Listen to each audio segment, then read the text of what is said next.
kita akan roadshow di 99 kota. Ya. Jadi ini sudah kita share sejak setahun yang lalu. Ya. Tapi gerakan ini independen. Ya, ini Nusantara. Kalau Anda lihat ya, kelas-kelas saya juga penuh dengan kawan-kawan non-Islam. Ya kan? Orang Cina, Tionghoa, orang Hindu, ya, orang Batak dan seterusnya.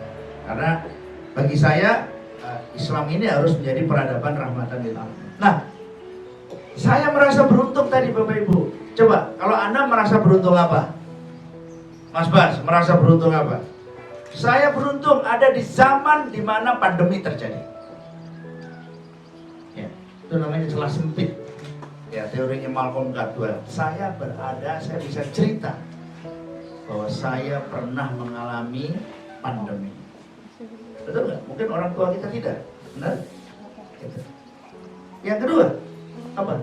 Saya menjadi saksi secara tidak langsung, kita menjadi saksi setelah 86 tahun Hagia Sophia jadi masjid. Misalnya. Itu peristiwa besar. Ya, sebuah peristiwa besar yang mengubah landscape dan konstelasi. Dan siapa yang menggerakkan itu? Cita-cita seorang manusia yang waktu itu juga teraniaya, di penjara hanya karena baca puisi, Recep Tayyip Erdogan. Yang berani punya pikiran besar, yang hari itu asing, di bawah todongan ancaman, ya, seperti Adnan Menderes tahun 1950 yang mengubah azan dari bahasa Turki ke bahasa Arab. Hadiahnya adalah tiang gantungan. Kan gitu. Sama dengan 94, kalau Anda berada di Turki, ya, militernya sangat kuat, warisan sekularismenya sangat kuat, maka kalau seseorang punya pikiran untuk mengembalikan, mengkonversi Hagia Sophia jadi masjid dan menjadikan Istanbul menjadi Islambul kembali, ya, itu pasti pikiran yang sangat menantang. Nah, hari ini saya juga demikian. Saya berpikir bahwa kita akan kita berada di tempat ini, berada di zaman ini, dan kita akan, insya Allah, kita akan mengalami 2 kali pola peradaban. Ya, kita pernah dengar bahwa peradaban dipergilirkan setelah setiap 100 tahun. Ada 100 tahun Indonesia merdeka, 2045. Lalu apa yang bisa kita lakukan sebelum 25 tahun lagi itu terjadi? Jadi kalau 25 tahun lagi 100 tahun Indonesia merdeka dan orang-orang muda ini masih sangat gesit dan masih berkiprah, ya, apa? Anda akan menyesali kenapa tahun 2020 tidak melakukan sesuatu, tidak mendeklar sesuatu. Itu apa kontribusi kita untuk Indonesia merdeka? Dan yang kedua untuk 100 tahun Sumpah Pemuda 2028. Sebentar lagi 8 tahun. Nah, 8 tahun lagi orang muda ditodong kepalanya. Apa kontribusimu untuk Nusantara? Apa kontribusimu untuk bangsa? Gitu. 2028 itu kalau dalam skema politik ada 2024, ada 2029. Menjelang 2029. Bisakah di antara kita ada yang jadi presiden? Itu. Jadi karena itu saya ada 2 cita-cita saja sekarang. Bisnis sudah saya serahkan tim saya sejak saya berusia 50 tahun. Jadi pada dasarnya saya sekarang sudah tidak berbisnis.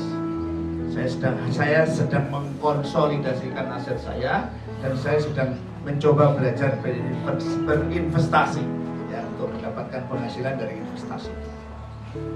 Dan saya fokus untuk membangun 2 cita-cita saya. Yang pertama ingin menyaksikan seseorang, ya, yang saya kenal dengan baik, yang saya turut berkontribusi menjadi presiden tahun 2029. Dan sebuah partai, sebenarnya partai apapun, ya, dengan sentuhan tangan saya dan kawan-kawan akan menjadi partai pemenang.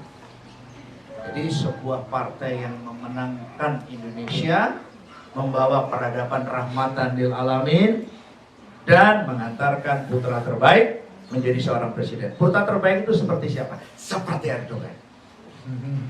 Dalam tekanan sistem yang sangat sekular, melarang jilbab, melarang azan, melarang segala macam, Islam bisa hidup karena cita-cita seorang Erdogan. Nah, bagaimana kalau seandainya kita semua juga punya cita-cita seperti itu? Apa yang terjadi 2028, apa yang terjadi di 2045? Setidaknya apa kontribusi kita? Setidak-tidaknya apa yang bisa kita sumbangkan pada cerita buku tebal itu? Berapa bait puisi yang bisa kita sumbangkan pada buku tebal itu 2028? Ya, bahwa kita telah memulainya sekarang. Bisa kita bayangkan, kalau 8 tahun kita bergerak, bisa kita bayangkan. Kemarin saya 8 bulan saja bergerak, sesuatu terjadi. Bagaimana kalau kita 8 tahun bergerak tanpa henti? Dan kita 25 tahun bergerak tanpa henti sampai 2045.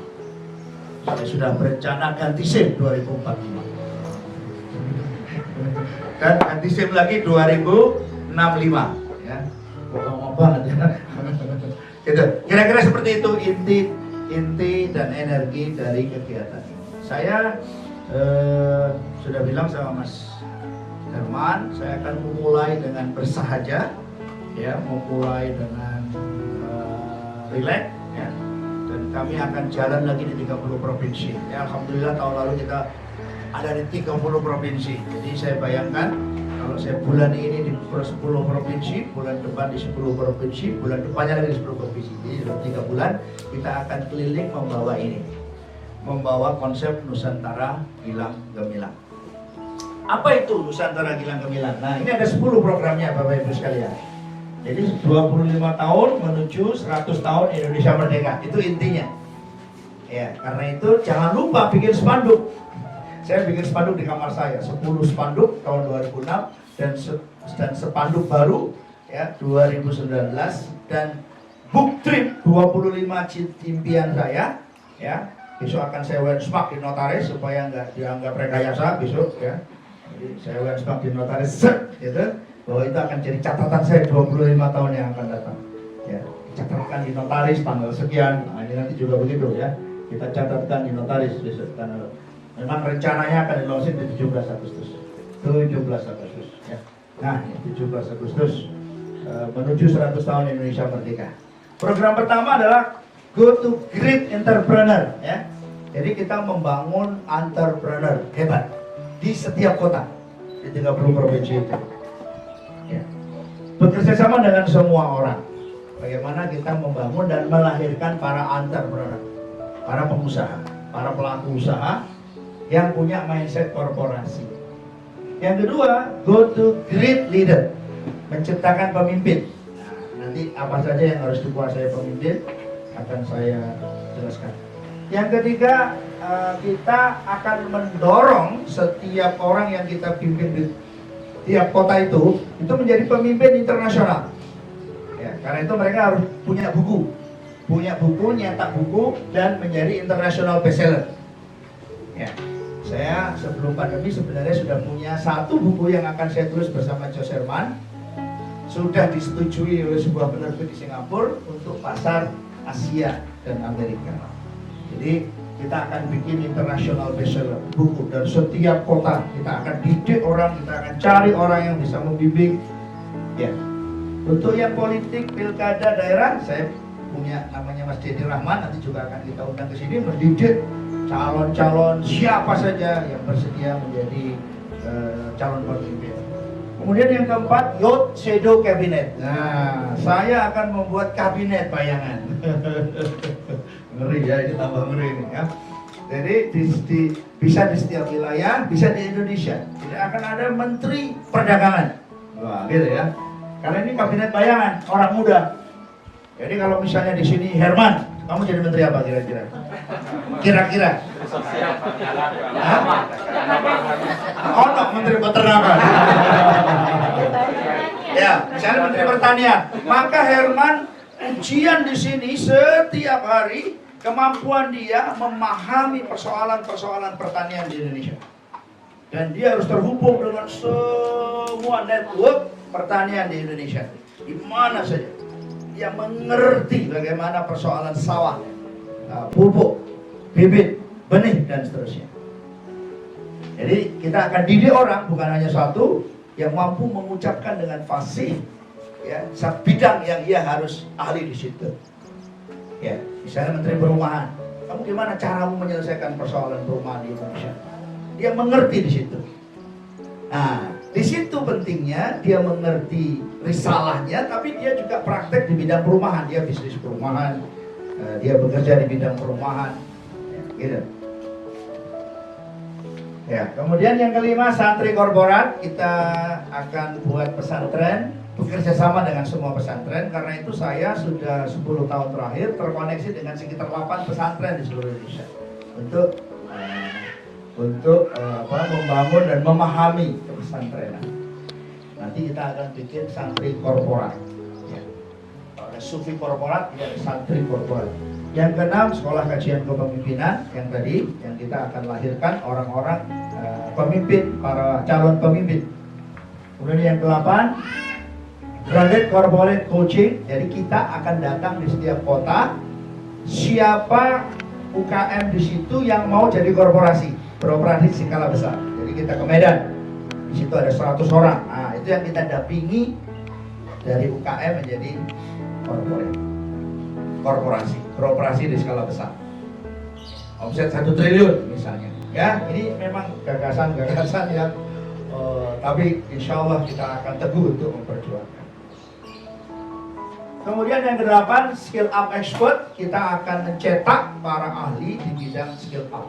Jadi di setiap kota tadi kita juga ingin agar ahli-ahli skill up itu turun ke kabupaten, kota, ke kecamatan untuk membimbing pengusaha kecil skill up. Yang ke-9, great corporation. Nah, ini kita cari bibit-bibit yang bisa dibikin, bisa dijadikan korporasi. Nah, mungkin kalau statusnya masih Yasser Arafat hari ini, go to manufacture. Wah, ya. Jadi bagaimana membangun manufacturing. Dan yang ke-10, civil society of ecosystem. Jadi membangun masyarakat sipil ya, yang punya kesadaran untuk membangun dirinya mandiri, ya, membangun short loop ekonomi dan seterusnya dan seterusnya. Ini kira-kira gagasan dibalik Nusantara Gilang Gemilang. Tidak eksklusif, jadi misalnya Anda kalau sudah di sini nggak boleh ke tempat lain, tidak, ya. Kegiatan ini seperti biasanya, ini juga kegiatan yang terbuka, tapi ini independen, ya. Terbuka itu artinya Anda mau keluar kapan saja juga silakan, mau bergabung juga silakan, ya. Yang akhir, karena kita ingin natural, otentik, genuine, yang harapannya betul-betul dampaknya nyata. Evaluasi pertama 2028, evaluasi terakhir 2045. Kira-kira seperti itu, ya, pikiran-pikiran besar. Dan saya akan melakukan ini. Saya sudah menyiapkan diri saya, bisnis sudah saya berikan tim saya, aset saya sedang saya konsolidasikan, tidak banyak, ya, tapi saya akan gunakan itu sepenuhnya untuk membiayai perjalanan saya dalam 25 tahun ke depan. Ya, kira-kira 25 miliar saya siapkan untuk perjalanan saya untuk 25 tahun ke depan, untuk membiayai gagasan saya. Anak-anak saya sudah saya siapkan, ya, rumah-rumah, ya, aset-aset yang nanti selain pendidikan yang tinggi supaya mereka jadi manusia yang mandiri, yang tidak bergantung pada saya. Tapi saya sudah menyiapkan diri untuk perjalanan 25 tahun ke depan sampai 2045. Ini namanya juga cita-cita, ya, hasrat. Dan apa yang akan terjadi, mudah-mudahan banyak hal seperti yang kita catat hari ini. Tugas pemimpin adalah menciptakan dan memacu terjadinya peristiwa. Baca risetnya Nassim Nicholas Taleb. Nah, Nassim Nicholas Taleb meriset dan peristiwa itu sifatnya black swan, ya, angsa hitam. Ya, angsa hitam itu tak terduga. Jadi hati-hati, ya, seperti mekanisme rezeki dalam surat At-Talaq, itu sifatnya min haitsu la yahtasib, gitu, ya. Datang dari arah yang tidak terduga-duga. Siapa yang menduga, ya, Erdogan bisa berpuasa sekian lama Dan kita ingin mewujudkan apa yang saya sebut jadi peradaban rahmatan lil alamin. Artinya kita membawa nilai-nilai Islam, tapi kita menjadikan Indonesia sebagai kerangkanya. Karena itu kita tanya asasnya apa, ya kira-kira asasnya Pancasila. Jadi 4 pilar ya. Apa itu 4 pilar? Pancasila, NKRI, Undang-Undang Dasar, Bhinneka Tunggal Ika ya. Itu, ya. Saya pernah jadi narasumber sosialisasi 4 pilar. Ya. Dalam konteks saya ini adalah panggilan ya, ini adalah takdir. Jadi seperti yang ada di dalam nama saya ya. Nama saya itu ringkasannya adalah Imam Muhajirin El-Fahmi. Itu nama di akte kelahiran saya, di paspor saya, di KTP saya. Itu ternyata artinya 1 million entrepreneur masa sekarang.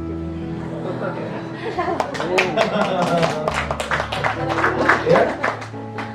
Ternyata artinya 1 million educator ya. Jadi 1 juta pendidik dan 1 million executor, 1 juta pelaksana di lapangan. Nah ini gagasannya seperti ini. Saya tentu bahagia jika 40-50 orang yang hadir pada kesempatan hari ini bisa terus punya waktu untuk hadir ya, sambil saya juga terus bergerak di luar kelas-kelas ini mewujudkan impian-impian besar ini. Nanti berikutnya kota mana yang menginginkan kuotanya hanya 30, ya sebenarnya 99 ya, tapi saya membayangkan mungkin akan banyak kesulitan teknis sehingga nanti turunannya bisa dilakukan, dan ini membutuhkan sumber daya yang banyak ya. Ini ada Mas Eko, jagoan digital marketing. Nah, ini pasti juga dibutuhkan untuk membantu. Sekarang saya lagi membangun juga tim digital, ada 7-10 orang yang sedang saya karantina untuk saya segera launching bisnis juga tanggal 17. Saya akan launching 1 bisnis. Jadi ya udah, pokoknya bergerak terus, punya impian, tidak berhenti ya, dan mendorong orang baik punya uang dan punya kekuasaan. Itu intinya, punya uang dan punya kekuasaan. Jadi ini kerangkanya, dan di setiap tempat, nah di setiap tempat nanti ya, ini Nusantara Gilang Gemilang Global Initiative. Jadi ini inisiatif bersama maksudnya. Ya, ini Bapak Ibu semuanya. Nanti kalau Pak Asukan punya apa, punya program, silakan. Ya, tidak bertautan tidak ada masalah ya. Jadi memang itu kita ingin semua bergerak untuk mewujudkan kebaikan. Leadership achievement, pencapaian kepemimpinan. Bagi saya pencapaian kepemimpinan itu global initiative, artinya inisiatif umum. Semua orang harus ambil inisiatif. Leadership achievement itu pencapaian leadership, hanya ada 3 pencapaian leadership itu. Yang pertama money. Sudahlah, Anda nggak usah banyak alasan. Kalau Anda nggak punya uang, walaupun narasi Anda baik, Anda gagal sebagai pemimpin. Ya, itu narasinya luar biasa, tapi nggak punya uang, ya Anda gagal sebagai pemimpin. Yang kedua, aset. Ya, narasi Anda hebat luar biasa, Anda tapi nggak juga gagal punya aset, ngumpulin aset. Aset itu tangible dan intangible, Anda juga gagal sebagai pemimpin. Yang ketiga, ekosistem dan influencer atau influence dan ekosistem, yakni kemampuan untuk membangun ekosistem, atau dalam bahasa C. Abraham, stadium pitch. Jadi kalau misalnya Anda mencalonkan diri sebagai apa, ya itu harusnya terpilih. Karena itu saya hindari, karena kalau saya nyalonkan pas belum tentu terpilih, gitu kan. Sering orang nanya terus itu, kok Pesami nggak mencalonkan, gitu ya. Itu pertanyaan yang menjebak. Jadi leadership achievement, tapi saya bangun ekosistem. Ya, saya juga ingin bangun ekosistem. Ingat ya, leadership achievement itu ada 3, money, aset, dan ekosistem.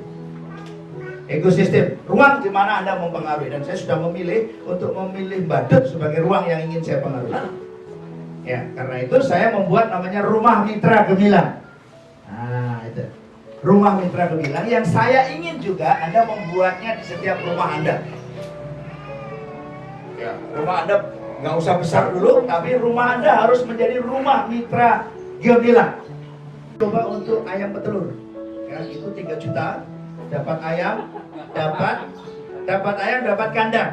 Nah, nanti juga di wilayah Badut di 13 RT yang ada di dalam wewenang saya tadi itu, ya, itu saya akan siapkan. Nanti warga datang kemari, kita latih, ya, baru kita tempatkan itu. Bayangan saya mungkin 10 dulu. Nah, saya juga dengan Pak Askan, dengan Ustadz Nuril lagi mengembangkan yang ayam kampung. Setiap pekan sekarang saya panen 100 butir ayam kampung yang menetas dan siap dikirim ke rumah-rumah warga. Mereka punya dan tapi saya harus praktekkan. Saya sedang praktekkan 20 ekor ayam kampung, 10 betina, 1 jantan setiap minggu. Ini lagi saya mencoba minggu yang DOC. Kemudian saya sedang mencoba menetaskan sendiri setelah ini, ya. National greatness. Nah, berarti untuk kehebatan bangsa kita, ya, karena kita tahu bangsa kita beragam, ya. Ada yang bilang Pancasila itu hadiah umat Islam. Indonesia NKRI ini hasil kebesaran hati para pemimpin Islam yang merelakan pencoretan 7 kata dalam Piagam Jakarta. Maka kita harusnya menjadi tuan rumah, ya, di negeri ini dan menjadi rahmatan lil alamin. Ya, mari kita lihat sejenak Pancasila, ya. Ini lihat Pancasila ini, ya, luar biasa. Ini yang harus jadi juru bicaranya ya orang Islam. Terbukti ketika Pancasila dirongrong, orang Islam yang turun tangan untuk membela. Ya. Karena itu kalau Erdogan bisa membangun Islam dari sekularisme, betul? Ya. Ya, jadi kita harus fasih ini, ya, bicara tentang hal-hal yang terkait Pancasila. Anda lihat di sini yang pertama ketuhanan. Nah, ya. Ketuhanan, Tuhan yang Maha Esa, Allah, ya. Ini tolong ditampilkan versi yang ada ayatnya. Wah. Yang kedua, kemanusiaan yang adil dan beradab. Ya, ini bisa An-Nahl 90 ini, adil dan beradab, adil dan bajik. Yang ketiga, persatuan. Yang keempat, musyawarah, majelis syuro. Yang kelima, keadilan sosial. Jadi intinya bahwa kita ingin keadilan, ya, keadilan sosial, kemakmuran, ya. Karena itu saya selalu mengatakan tentang kita harus mencari terobosan kemakmuran. Jadi Gilang Nusantara Gilang Gemilang ini adalah upaya untuk mencari terobosan kemakmuran. Kalau Anda datang di Wonosalam, 60% tanah sudah dimiliki oleh bukan Gurning. Seneng kalau dimiliki Gurning, ya, dimiliki oleh teman-temannya Gurning. Nah, ini dia, ya. Jadi sila pertama Alif Mas. Ya, ini harus tahu kita nih. Sila kedua An-Nisa 135. Sila ketiga Al-Hujurat 13. Sila keempat Asy-Syura 38. Sila kelima An-Nahl 90. Wah, ternyata ditaruh An-Nahl 90. Ya, ini jadi pertahankan ini. Sudah gitu. Kalau ingat, kalau Erdogan Turki AKP bisa berjuang, ya, membangun dan menegakkan nilai-nilai Islam di tengah-tengah sistem yang bahkan sampai hari ini masih sekolah. Mana-mana saya tidak pernah mencela siapapun. Saya lebih suka mempertandingkan pikiran. Ya, saya tidak suka cari musuh. Ya, mari kita mempertandingkan pikiran. Karena itu kita akan membangun. Nanti kalau sudah mulai agak longgar, sudah mulai terbentuk, nah, kita akan cari anak-anak muda, ya, yang mau jadi tadi siapa menteri dalam negerinya, ya. Jadi orang yang memahami betul soal-soal pembangunan daerah, mengerti, belajar seperti yang dilakukan oleh H.O.S. Cokroaminoto. Ya. Jadi dari rumah H.O.S. Cokroaminoto lahir para pemimpin yang hebat. Ya, termasuk pemimpin PKI, ya. Karena dia SI merah, ya kan? Jadi, tapi begitu di kelasnya H.O.S. Cokroaminoto. Ayo, kamu presentasikan sosialisme dan Islam. Kamu presentasikan Islam dan imperialisme Barat, pengaruhnya terhadap Islam. Nah, gitu. Jadi setiap orang, dan itu dilakukan di sekolah-sekolah seperti yang di sekolahnya Dr. Adian Husaini ya. Jadi ini Bapak Ibu ya, jadi kita akan jadi teman banyak orang, semua orang teman, semua orang partner, kita mempertandingkan pikiran, kita mempertandingkan kekuatan, kita berkompetisi dan kita punya kemampuan untuk membangun kompetisi. Saya dari awal selalu ingin mengatakan bahwa kita harus membentuk manusia yang paripurna, atau yang sering saya sebut dengan total person. Mari kita lihat total person. Hari ini kita akan sampaikan prinsip-prinsip dasar dan harapannya nanti yang masih akan terus berlanjut atau bertambah lagi ini menjadi kunci-kunci ya. Total person. Ada 8 prinsip ya, atau ada 6 ya, yang basic, tapi ada 8 prinsip total person. Ya, ini yang 6 ya. Nanti kita tampilkan yang 8 yang lain. Jadi nomor 1, kita harus membentuk manusia yang paripurna, yang memenuhi syarat total person. Nomor 1, punya fisik yang kuat. Jadi physical and health, punya fisik yang kuat. Saya ingin anak-anak muda, kita semua yang sudah tua sekalipun. Bapak usia berapa? 60. Berapa? Saya suka orang yang lupa umurnya. Saya suka ya. Tiap hari ngomong mikirin umurnya, belum berbuat apa-apa. 58. Masih muda. Ya, masih muda. Ya, 65 itu masih muda menurut WHO ya. Pemuda itu 65 tahun. Jadi umur berapa? Fisik Bapak harus tetap kuat. Indonesia 100 tahun Indonesia merdeka, kita masih harus ikut upacara 17 Agustusnya. Masih mengumandangkan Indonesia, tapi dengan suasana yang berbeda, ya kan? Suasana di mana mungkin Aqsa berikutnya sudah dibebaskan, suasana yang makin luar biasa, ya. Tapi makin melindungi, makin cinta kasih yang disebarluaskan. Kita harus punya fisik yang sehat, yang kuat, ya. Jadi jangan diremehkan. Kita harus sehat. Kita harus punya fisik yang kuat dan sehat. Ya. Kita harus siap bekerja di bawah tekanan. Nah, yang kedua, sosial dan kultural. Kita harus punya relasi sosial yang luas. Kita harus punya kapasitas mempengaruhi orang lain. Kita harus diterima oleh lingkungan kita. Ya.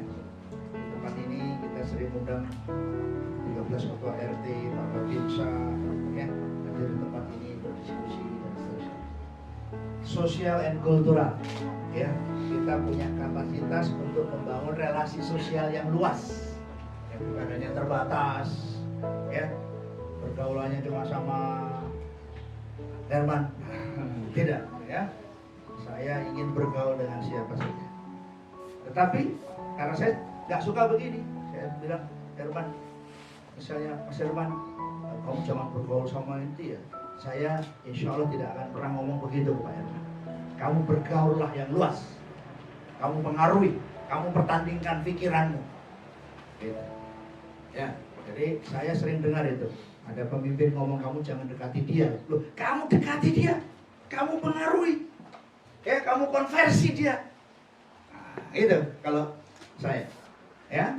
Jadi kamu jangan ikut-ikutan dia. Oh, kamu kan datangi dia supaya dia. Kenapa saya selalu berdoa orang baik datang di tempat ini? Ya, berbahaya itu kalau Basuki itu nggak datang ke tempat ini tuh isyarat langitnya itu apa itu, saya sumpah bener. Langsung tiap malam itu kok ada acara kok Basuki nggak datang, bahaya ini. Ya, ya. Basuki ini murid langsung dari Nabi Khidir. Jadi kalau dia nggak datang itu ada isyarat itu. Wah, bahaya ini. Kalau Basuki datang, ya, Sirarapa datang, Estas, oh, nah, insya Allah ini aman ini, insya Allah akan dijauhkan dari macam-macam. Jadi kita bangun relasi sosial yang luas. Jangan kita datang kepada rakyat waktu kita membutuhkan. Jangan. Saya suka ini, ada anggota dewan yang berkenan hadir hari ini di sini, ya. Jadi ada ketua partai juga. Oh, pembinanya ketua partai. Iya, harus begitu. Ya.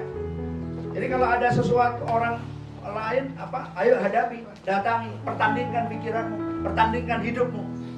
Jadi kita harus punya power to compete. Kekuatan berkompetisi. Bisnismu bisa dikompetisikan, bisa. Hidupmu bisa dikompetisikan, bisa. Kepalamu bisa dikompetisikan, bisa. Kamu punya kemampuan berkompetisi. Power to compete. Ya. Power to compete. Jadi power to compete berarti kemampuan untuk berkompetisi. Nah, ini komponennya ada ini. Ya, grit. Power berkompetisi itu harus punya grit. Ya, apa itu grit? Dari Angela Ledakot. Persistent, patient, long term goal.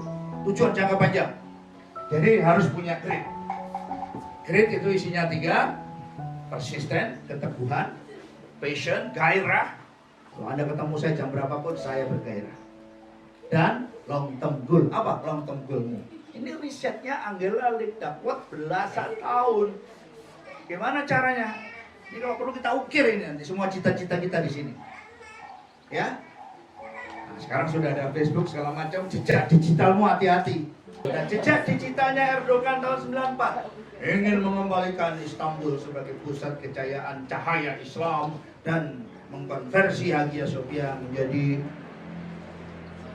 masjid kembali.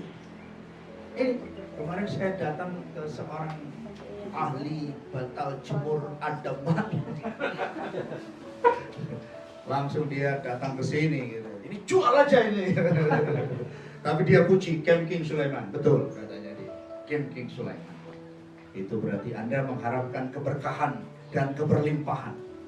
Keberlimpahan seperti Nabi Sulaiman. Karena itu villa saya beri nama The Hagia Sophia Camp Sultan Ahmed. Wah, ya. Kecil. Tapi cita-citanya besar. Ya gitu kan? Itu Mas Yasir. Kita masih akan bertanding 25 tahun ke depan ya. Yang kedua endurance, ketahanan, daya tahan. Termasuk kalau kita punya cita-cita yang tinggi itu. Ya. Ketemu orang juga dinyinyiri, bikin status juga dinyinyiri gitu kan. Nanti ketemu istri juga gitu dinyinyiri ya. Endurance, milikilah ketahanan, kegigihan, daya tahan, daya juang. Nah, itu. Itu power to compete. Jadi ayamnya tadi kenapa sebenarnya dia mau bikin 10.000 jam terbang, gitu kan? Kalau buat Dinem sekarang keluar, Anda tahu 3 tahun yang lalu saya ikut 51 uji coba masak Mbak Dinem, yang sekarang begitu waktunya datang, set. Anda tahu Zoom berapa tahun dia bangun? Itu namanya God Lock Time, ya. Jadi ayo tanam sesuatu, rawat sesuatu yang suatu hari, ya. Nggak usah ada, ya. Yang suatu hari kita akan nemu momentumnya. Namanya God Lock Time, itu risetnya Jim Collins. Jadi aku percaya itu. Jadi kalau aku sekarang tebar apa, besok launching apa, asal aku jaga, dia akan nemu momennya. Enzim, berapa tahun enzim? 12 tahun. Pasti lagi enzim, 12 tahun. Ya. Facebook juga 11 tahun kan? Sampai dia untung. Tapi Zoom juga sekitar 10-11 tahun. Sampai datang momentumnya hanya dalam waktu 4 bulan. Kekayaan pemiliknya kemarin sempat saya pakai sebagai DP. Nah, jadi sekarang selama kita bangun rutinitas kita bikin sudetan-sudetan apa dalam hidup kita? Mas Eko rutinitasnya itu apa? Sudetan-sudetannya. Estas rutinitasnya itu sudetan-sudetannya apa? Kira-kira seperti itu, Bapak Ibu, yang ingin saya bawa ke seluruh Indonesia, ya. Dan atas desakan, ya, boleh saya katakan ini desakan Pak Herman, dia ingin kita adakan ini juga di tempat ini. Yang ketiga passion, ya, tadi sudah ada dalam grid ya, passion, persistent ada di dalam grid ya, dan massive action, Jadi kalau Mbak Upi punya ayam panggang, ini ayam keberapa? Itu harus tahu dia. Ini ayam ke 1.000.000. Ini gorengan, panggangan yang ke 1.000.000. Nah, itu harusnya tahu dia. Ya, massive action. Ya, saya punya siapin ayam kampungnya. Ini paskan. Ini kita lagi bergerak. Ya, kita punya pesantren. Pak lewat Mas Pak Nuril. Ya, harusnya beliau hadir bersama santrinya juga hari ini. Lagi membangun dengan masyarakat sekitar. Ukurannya ada 2, tindakan dan hasil berwujudnya apa. Anda melakukan apa? Seperti yang saya lakukan di sini, seperti yang sedang saya lakukan di luar, seperti yang saya sedang lakukan di tim saya. Saya tetap bangun bisnis, saya tetap bikin duit, saya bangun revenue stream, saya harus menghasilkan uang, saya konsolidasikan aset saya, ya, supaya saya bisa invest sambil saya bisa jalan-jalan. Dan radikal disiplin. Nah, saya suka tadi ceritanya Abah Iwan tadi, ya. Ya, ketika Kaisar Persia mengadu ke Kaisar Cina. Aku lagi diserbu sama orang-orang Quraisy ini. Jumlahnya sedikit. Apa karakternya seperti ini? Yes, radikal disiplin. Ini risetnya Jim Collins juga.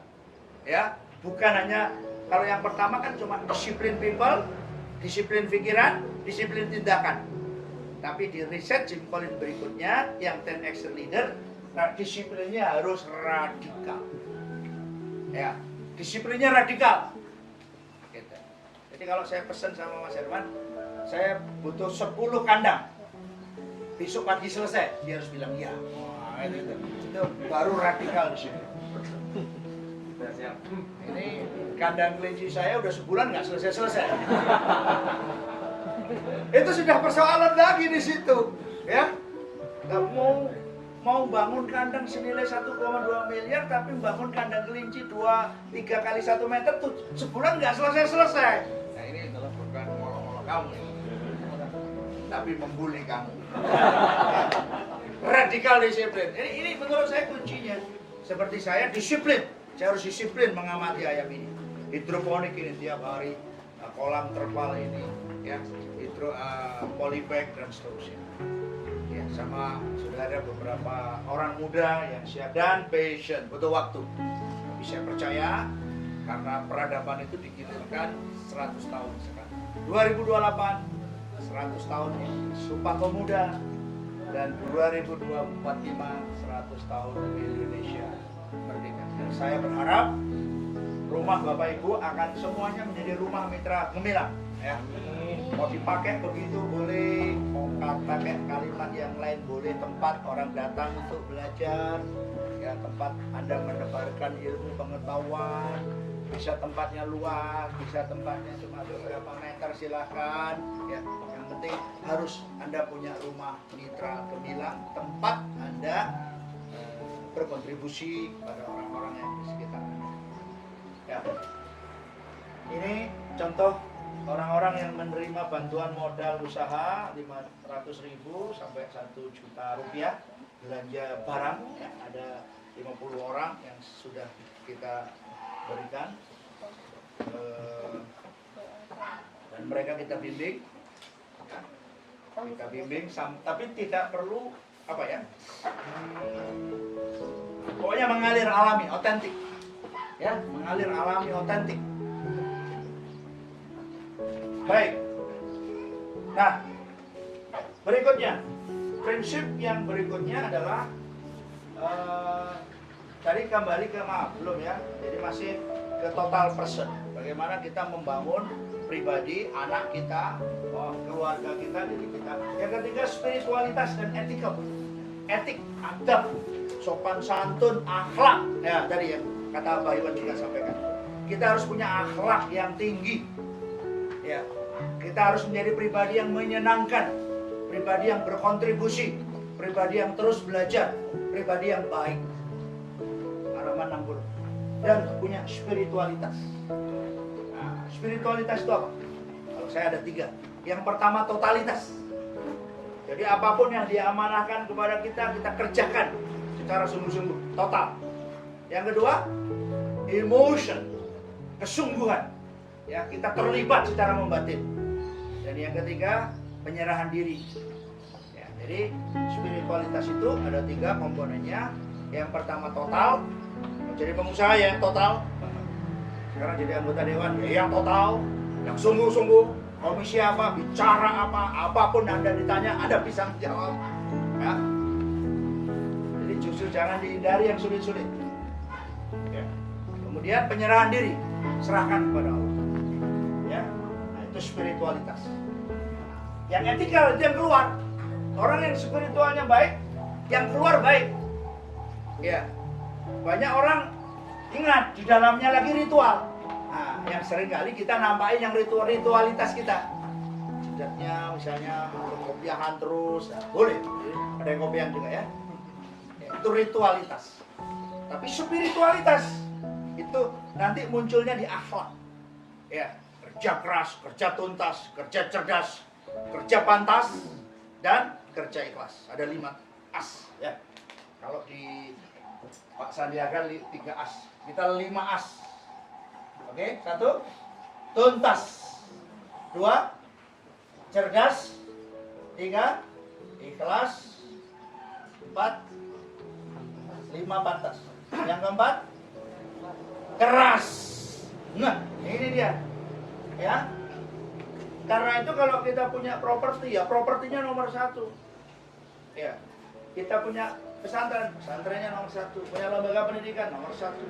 Punya pecel. Nah, ini ya. Hari ini kita juga disupport oleh Mbak Arlinda ya. Dan Opik. Ya. Jadi ya ayamnya nomor 1. Ayamnya enak enggak? Kalau dia enggak, karena dia enggak makan ayam. Ayamnya enak enggak? Enak. Karena gratis. Enggak. Enak karena masih hangat ya. Saya kalau kenapa saya pelihara ikan di depan kamar saya itu? Karena ikan itu harus diambil set, ini langsung masuk wajan. Itu enak gitu ya. Ya, jadi ingat ini, tuntas, cerdas, ikhlas, keras, pantas. Kerja yang pantas. Oh, pantas gitu. Ya. Jadi saya ingin nanti kalau saya meninggal, anak saya dekat di dekat saya membisikkan satu kata saja. Ayah sudah bekerja pantas sebagai ayah. Papa sudah pantas menjalankan tugas sebagai seorang ayah. Nah, itu kira-kira. Ya, sama dengan nanti 5 tahun ke depan kita salaman. Anda telah menjalankan tugas sebagai anggota dewan dengan pantas,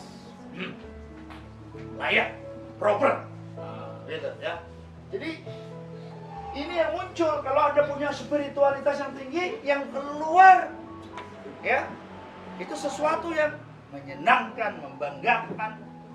Gitu. Ini pasti kerja hebat. Ini pasti gitu. Saya kalau nyuruh, ini anak buah saya udah belasan tahun, saya bisa tahu. Hari ini kamu kerja baik atau tidak itu saya tahu. Ini pasti kerja. Pasti kamu tadi malam lembur ya. Gitu. Karena kerjanya benar.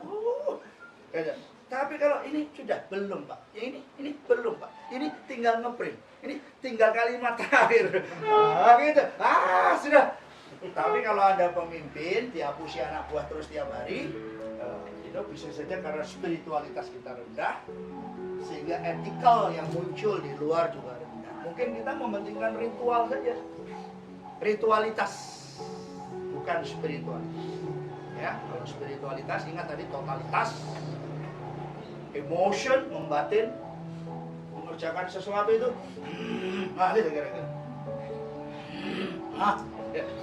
Dan penyerahan diri. Yang keempat, family and home, rumah dan keluarga kita. Ya, saya juga masih mulai, ya kan? Baru 2 yang menikah, 6 belum, 1 yang bekerja. Jadi tantangannya banyak. Tapi kalau saya mikir, waduh, aku tak nunggu anak-anakku sukses, mati aku.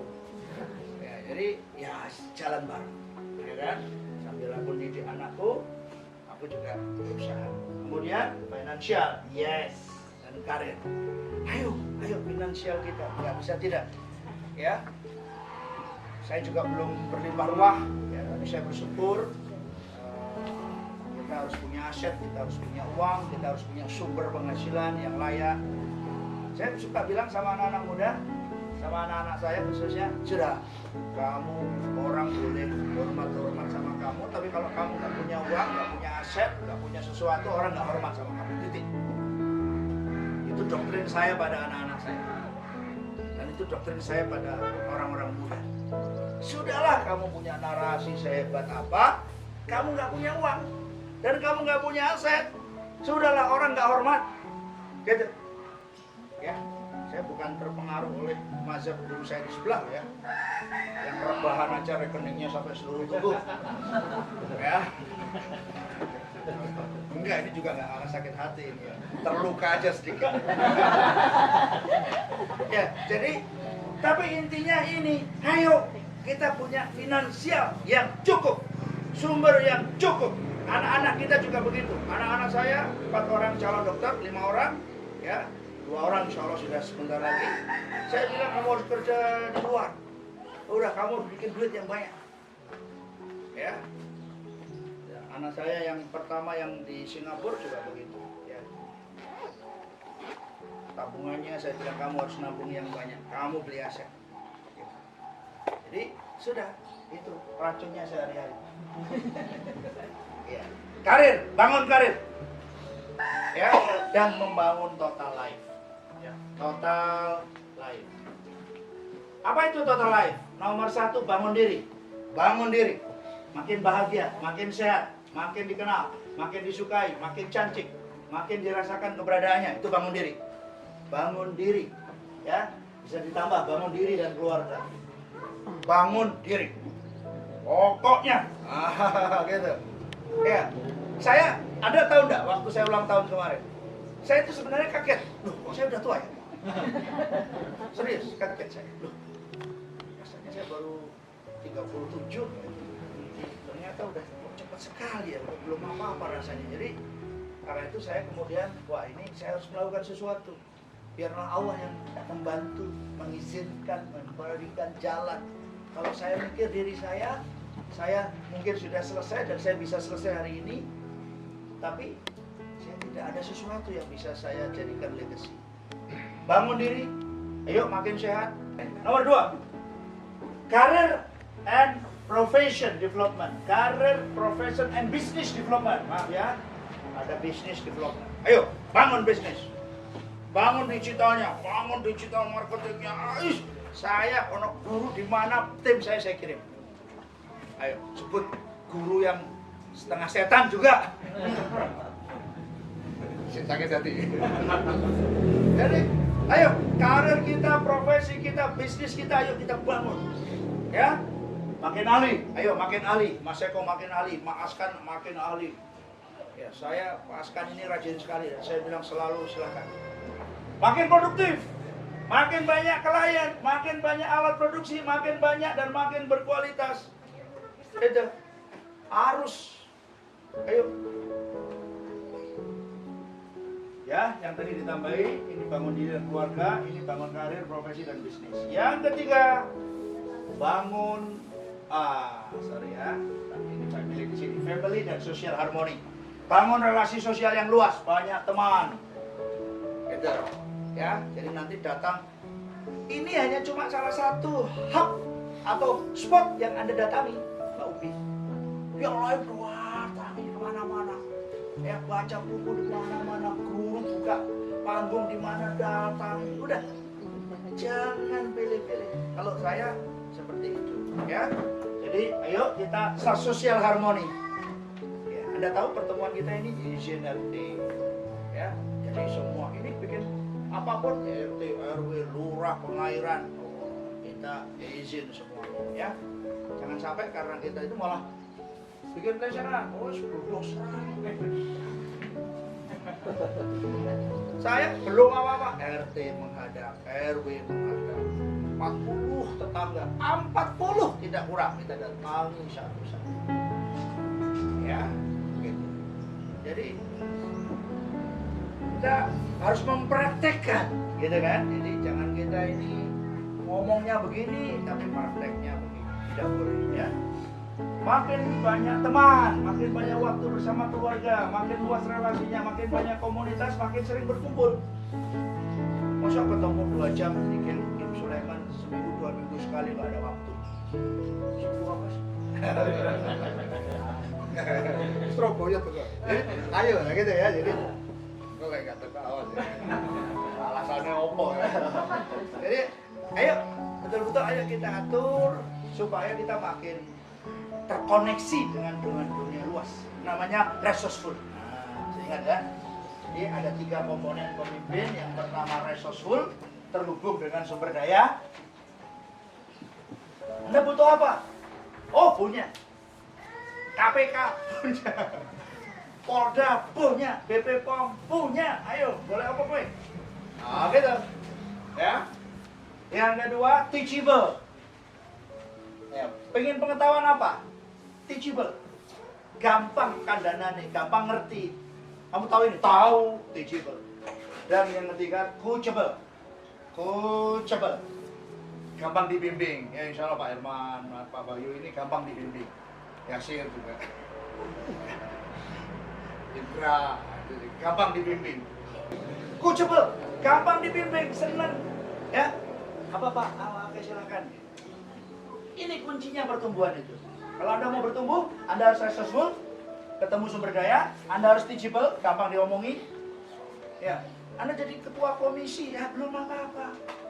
Nanti kalau sudah jadi presiden, itu pun juga harus tetap resourceful, teachable, dan coachable. Jadi presiden yang hebat di dunia, pidato di PBB, bicara lingkungan hidup, bicara perdamaian, datangi Israel, damaikan, paksa damai, gitu kan? Datangi Filipina Selatan, lindungi kaum muslimin, gitu. Ya, coachable, ya, tahu begini, ya. Jadi ini prinsip penting untuk change and grow, ya, untuk berubah dan bertumbuh. Ini untuk kita semua. Harus bertumbuh hidup kita, karena kita harus menumbuhkan orang lain. Kalau kita nggak tumbuh, bisa nggak kita menumbuhkan orang lain? Sulit. Kesulitan kita menumbuhkan orang lain. Ya, saya tetap berharap waktu 8 tahun ke depan, 2028, itu ada sesuatu yang bisa saya dan kita kontribusikan untuk bangsa. Untuk teman-teman kita. Malang Raya kita kuasai. Kuasai maksudnya orang-orang baik, yang tidak korupsi, gitu kan? Orang-orang baik yang betul-betul melayani, pemimpin yang betul, ya. Indonesia harus di tangan orang yang baik intinya. Kita itu maksudnya orang yang baik. Orang baik harus punya uang dan punya kekuasaan. Ini pasti pengetahuannya, sumber dayanya, dan kalau ada apa-apa nanti dia harus punya relasi yang luas. Dan harus makin banyak orang-orang yang baik ini mengisi ruang-ruang kepemimpinan, ruang-ruang ekonomi, ruang-ruang pemberdayaan, proyek-proyek pembangunan daerah, betul nggak? Ayo coba rasakan, ya. Nah ini tugas kita semua. Yang keempat, aset development, bangun aset. Ayo, makin banyak hartanya, makin banyak tabungannya, makin banyak investasinya, makin banyak bisnisnya, makin banyak sumber penghasilannya. Ini titik. Seperti yang dicontohkan oleh para sahabat, para nabi, ya. Jadi kita harus bangun aset. Nah nanti ini ada ekosistemnya. Nanti waktu tanggal 7 insya Allah, tanggal 18 Agustus kita akan bicarakan lebih lanjut. Aset development. Gimana caranya supaya kita makin banyak aset? Pokoknya tiap tahun harus nanti tiap orang harus lapor saya beli kafling. Ya. Harus laporan. Ya, saya beli kandang kelinci. Ya udah pokoknya tandai hidupmu dengan membeli sesuatu. Ya, gitu. Makin banyak tabungan, makin banyak investasi. Jadi, ayo piye caranya? Yo, iya, ayo bareng-bareng. Gimana ini? Ayo Bismillah, mudah-mudahan Allah menunjukkan jalan. Saya percaya itu. Saya percaya itu. Allah akan menunjukkan jalan. Dan yang terakhir adalah legacy building. Ayo bangun aset.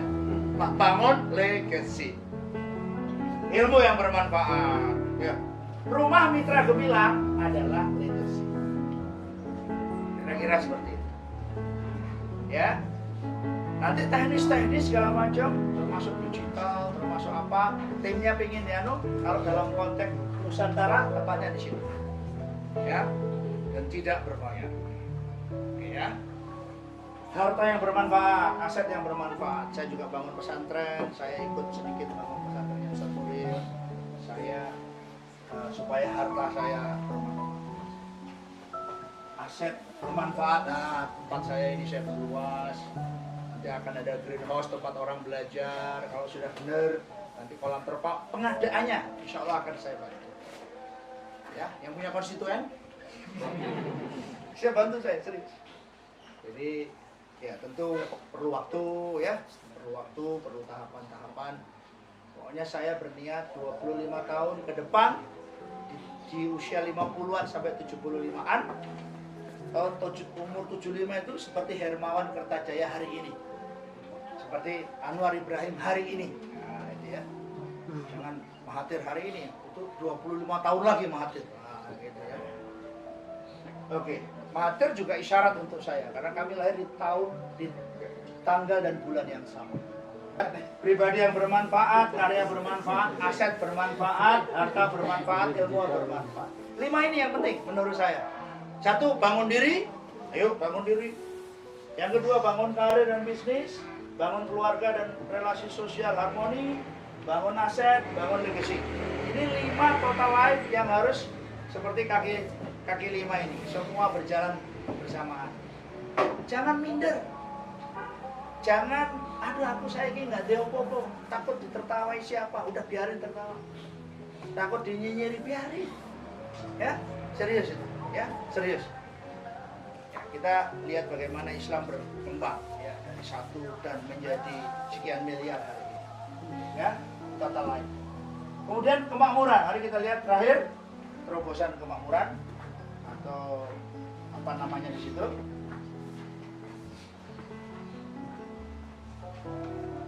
Kita harus punya 5 sekarang ini ya. Yang pertama sumber nafkah.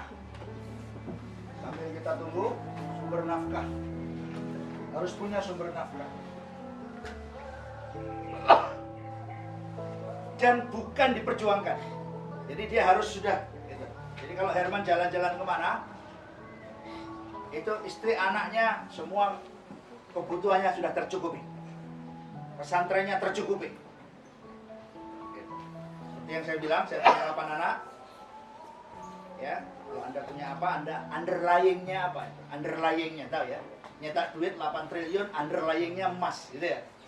Saya punya 8 anak, underlyingnya 8 pesantren. Underlyingnya sedekah di 8 lembaga zakat. Daku, Lazis, Mulazis, Yatim Mandiri, gitu. Ya, jadi, tapi Anda juga harus punya sumber nafkah. Ya, yang Anda nggak perlu kerja. Anda sudah nggak boleh kerja. Di usia 40 Anda nggak boleh kerja untuk nafkah. Kira-kira gitu ya. Jadi, nah ini dia ya. Jadi kuadran kemakmuran. Yang pertama nafkah. Ayo kita bangun. Kapan? Nah misalnya tadi kalau Mbak Linda tadi bilang saya ke mana suamimu ngurusi order. Tapi dia bilang gini, saya tadi sambil jalan juga nerima order kok. Itu lebih maju dari suamimu. Ya, tapi yang lebih maju lagi, kita jadi anggota dewan, kita jadi ketua apa, kita bergerak kemana, itu kita sudah punya nafkah. Jadi ini penting. Ayo kita bangun ini. Wes bo piye carane? Ya, serius ini. Ya, serius. Ya. Yang kedua, saving, tabungan. Ayo, dari apa Anda menabung? Nabung. Ada penghasilan, tabung. Ya, tabungan dari royalti, penjualan buku, dari di Bali, jabat negara atau apa, ini contohnya. Jadi saving, harus saving. Ada nafkah, harus saving. Bapak misalnya penghasilanmu 30 juta sebulan, nafkahnya 10 juta, savingnya 10 juta. Wah gitu, saving, pokoknya saving. Ya, kemarin ada alumni kesini, tabungannya 9 kg emas, umur masih 32. Tuh, ya, itu belum indra permana itu. Saya duga dia 19 kg emas. Amin. Jangan 19 kg telur bebek.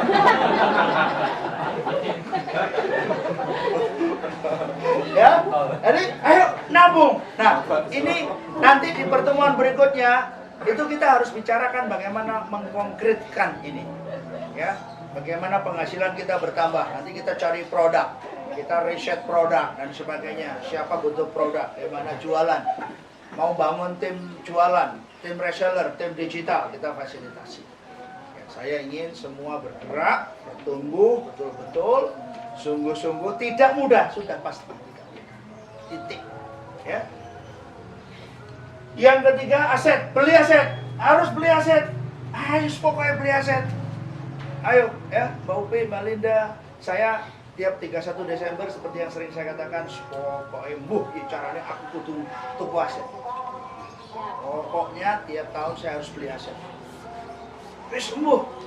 Kalau nggak ada yang cari itu yang di pinggir-pinggir jalan itu kan ada jual kafling 23 juta. Cari itu. Ya, itu beli aja. Pokoknya beli. Karena punya 8 anak, pokoknya beli. Gitu. Yang keempat, investasi. Ayo investasi, belajar. Gitu. Latih diri kita untuk investasi. Ya, turut serta dalam bisnis yang legal, yang aman. Ya, sesekali gagal juga nggak masalah. Menguntungkan. Ya, turut membiayai permodalan usaha. Ini di Malang ada Kuantum Sinergi Umat, ini menurut saya cocok. Jadi, ayo belajar investasi sesuai kemampuan. Sekarang juga banyak yang beli saham-saham, dengan ya, saham Telkom, saham mana, ya. Uang kita beredar kan, uang nggak boleh ditumpuk kan, uang kita harus beredar. Dan yang kelima, gaya hidup. Kita harus punya uang yang kita bisa umrah sewaktu-waktu, bangun masjid, gaya kan? Itu gaya hidup itu. Ya, nyumbang pesantren. Ya, ayo pergi ke Turki. Jumatan di mana? Hagia Sophia. Kamu Nurul Iman sini kan? Ya. Gitu deh. Itu selfie masih muda. Jumatan Hagia Sophia. Asal jangan Photoshop ya. Ketemu sama kucingnya itu, Gli namanya ya. Kamu belum ke Hagia Sophia kalau belum foto sama si Gli itu ya. Kucingnya penjaga Hagia Sophia. Ya. Nah, jadi itu kira-kira yang harus kita buat supaya kita bisa lakukan sesuatu. Ya kan? Nafkah, saving, aset, invest, dan gaya hidup. Kita harus punya penghasilan ya yang bisa membiayai kehidupan kita. Tabungan yang nggak tambah, malah masuk penjara. Ya. Jangan. Jadi sambil bekerja untuk negara, sambil bangun kapasitas. Ya, supaya tetap naik, nanti naik lagi. Dan selama 5 tahun itu pasti menjadi leverage untuk posisi berikutnya. Ya, harus menonjol. Nah, nanti di tugas-tugas berikutnya kita akan langsung praktek ya untuk tindakannya apa, wujudnya apa, sehingga kita bisa tumbuh menjadi individu yang memenuhi syarat sebagai orang baik yang punya uang dan punya kekuasaan. Jadi intinya sebenarnya itu. Programnya panjang dan narasumbernya banyak. Untuk 2 kali pertemuan ke depan, 7 Agustus ada rombongan dari Jakarta, 18 Agustus juga ada rombongan dari Jakarta. Yang nanti juga Bapak Ibu akan disampaikan di grup, ya. Tapi di antara hari-hari itu datanglah ke sini. Salah satu instrumen, ya. Jadi kalau Mas Eko ini punya 99 anak tangga, ya saya salah satu tangga. Ya. Kalau Pak Askan ini nanti entah bagaimana punya 100 tangga, saya salah satu tangga. Saya salah satu batang. Saya salah satu bagian. Ya, dan saya akan menjalankan tugas itu dengan sungguh-sungguh semampu saya. Insya Allah sumber daya saya banyak.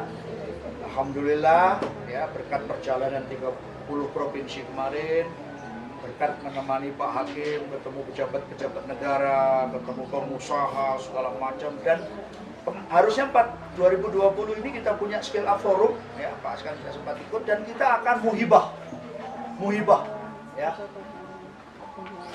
Namanya sebenarnya muhibah terobosan kemakmuran.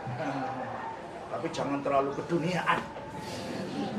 Jadi kita sembunyikan nama ini. Tapi sebenarnya namanya muhibah, muhibah terobosan kemakmuran. Kita akan datangi Pak Fadil Muhammad. Saya 2 kali, 3 kali ketemu beliau.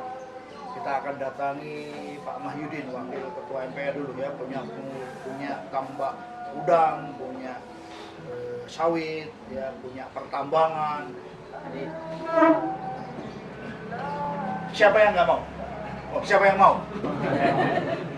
Ya kita muhibah, ya. Dan nanti yang ngatur kalian. Ya. Bukan saya nyari uang, insya Allah paling nggak hari ini tidak direncanakan untuk itu dijadikan revenue stream saya, tidak, ya. Jadi bus silakan dicari, ayo saya tunggu di Jakarta atau kita berangkat satu bus, ya. Yang kemarin juga akan kita lakukan adalah muhibah korporasi. Jadi kita datang ke sebuah perusahaan yang omsetnya sudah 4 triliun dan seterusnya, kita datang ke situ belajar 4 triliun ini kayak apa sih? Ya apa sih ngelola omset 4 triliun itu? Go to manufacturing itu seperti apa sih? Go to manufaktur itu seperti apa sih? Nah, itu sudah rancangan kita sejak 2018 sebenarnya, ya. Berapa? Kalau cukup HIS saya, berarti cukup 8 orang, HIS saya cukup.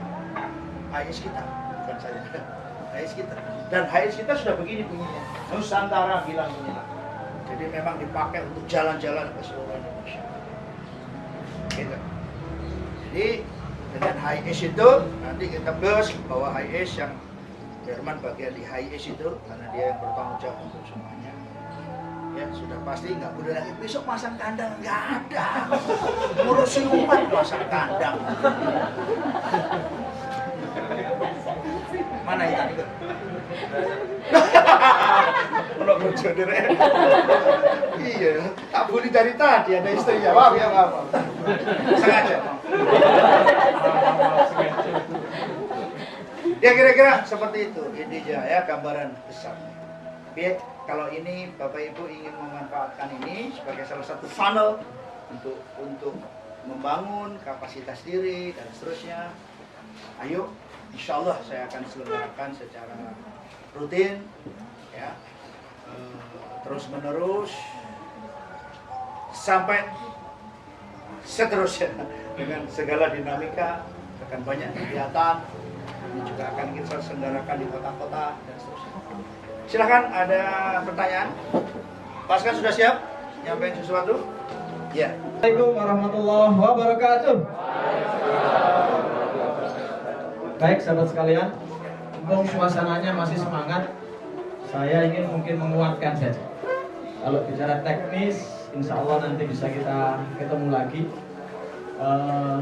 Sahabat sekalian, ada 4 hal yang mau saya sampaikan dan semoga 4 hal ini menjadi penguat. Di luar sana banyak orang yang hari ini lagi zona nyaman. Bukan nyaman secara ekonomi, tapi nyaman secara psikis. Coba lihat di luar sana banyak orang yang masih asik main, betul nggak? Di luar sana banyak orang yang tidak risau dengan masalah umat. Di luar sana banyak orang yang ketika yang lain demo PKI misalnya, dia masih asik main game. Ayat yang paling populer adalah untuk apa kita diciptakan? Surat apa? Masih ingat Ustaz? Surat apa? Ad-Dzariyat ayat 56. Masih apa? Apa? Wa ma khalaqtul jinna wal insa illa liya'budun. Banyak orang yang khusyuk di masjid, tapi dia tidak khusyuk dengan kepedulian sosial dia. Banyak orang yang khusyuk dengan tasbihnya, tapi tidak pernah khusyuk dengan keresahan masyarakatnya. Corona kemarin alhamdulillah saya menyelamatkan 1 orang saudara kita yang Islam, yang keluar dari Islam gara-gara bingung nggak punya penghasilan. Jam 11 malam saya telepon 1 jam dia, saya tarik dia kembali ke Islam. Kamu butuh apa? Saya bantu. Ini serius. Karena orang-orang nggak ada yang peduli dengan dia, katanya. Nggak ada yang peduli dengan saya, Pak. Saya bingung. Nggak mungkin ada yang ngojok-ngojok ini dia. Akhirnya dia bukan pindah agama, kafir. Dia menjadi agnostik. Agnostik itu tidak percaya dengan Tuhan. Ambigu. Ternyata betul, kadal fakru ayakunal kufur. Usaha-usaha rumah mitra ini kan menyelamatkan, betul tidak? Saya husnudon dengan siapapun yang berupaya baik saat ini, entah di partai, entah di apapun, yang penting dia baik. Apalagi saudara kita yang muslim. Maka sekali lagi hanya review, mengingatkan kembali bahwa kita diciptakan untuk beribadah, dan ibadahnya bukan hanya hablum minallah. Karena Rasul tidak mengajarkan begitu. Betul tidak? Kalau kita tonton kayak Ahmad Dahlan misalnya, Muhammadiyah itu besar bukan karena dakwah hablum minallah semata. Betul tidak? Muhammadiyah besar saat itu karena surat Al-Ma'udah. Betul tidak? Sampai di film itu diproteskan, bilang, kok surat ini terus Pak Yai? Apa jawaban Kiai Ahmad dalam saat itu? Kalau kamu hanya mengamalkan, nggak akan selesai saya ajarkan. Menghafalkan, nggak akan selesai saya ajarkan surat ini. Tapi kalau kamu sudah mengamalkan, baru selesai. Maka semenjak itu lazismu ramai kan di mana-mana. Semenjak film Sang Pencerah, termasuk di kantor saya juga alhamdulillah lazismu datang. Kemudian dari NU juga datang. Saya kan Muhammad NU ya. Oke, kemudian yang kedua, surat Al-Ankabut ayat 69. Dicatat, nanti tolong ditempel di kamar. Masih apa? Surat Al-Ankabut 69. Walladzina jahadu fina lanahdiyanahum subrana wa innallaha lama'al muhsinin. Jadi siapa yang sungguh-sungguh di jalan kebaikan, karena jalan itu jalan kebaikan, betul tidak? Ingat, kalau hanya hablum minallah selesai lah. Ustadz semuanya, orang-orang alim, orang-orang abid semuanya, ya kan? Dari jilbabnya kelihatan, dari jidatnya kelihatan, dari jenggotnya kelihatan, ya kan? Tapi apakah hanya itu jalan Allah itu? Dari sini bisa dipahami sahabat sekalian. Apakah hanya itu jalan Allah? Jalan Allah adalah jalan kepedulian. Jalan Allah adalah jalan keperpihakan pada orang-orang untuk apa? Lepas dari apapun kepentingan kita, selama itu untuk kebaikan, insya Allah hak. Apalagi yang murni ikhlas karena Allah Ta'ala, tidak karena apa-apa. Dan Allah bersama-sama orang yang makanya nanti kalau Coach Fahmi bilang, saya akan tebar kebaikan dan saya yakin kebaikan itu akan berbuah suatu saat. Jadi ayatnya itu yang sering beliau kutip adalah hal jazaa'ul ihsan illal ihsan. Hanya kebaikan yang berbalas kebaikan. Sahabat sekalian, semoga semangat ini yang mendasari kita. Satu apa tadi? Satu, kita diciptakan untuk beribadah. Bukan hanya ibadah hablum minallah, tapi juga ibadah hablum minannas. Yang kedua, yakin saja kalau kita bersungguh-sungguh di jalan Allah, Allah pasti tolong kita. Pasti. Apapun penghalangnya. Percaya dengan janji Allah? Yakin dengan janji Allah? Yakin? Innallaha la yukhliful mi'ad. Allah tak mungkin mengingkari janji. Yang ketiga, tolong dibuka surat At-Taubah ayat 111 sampai 112.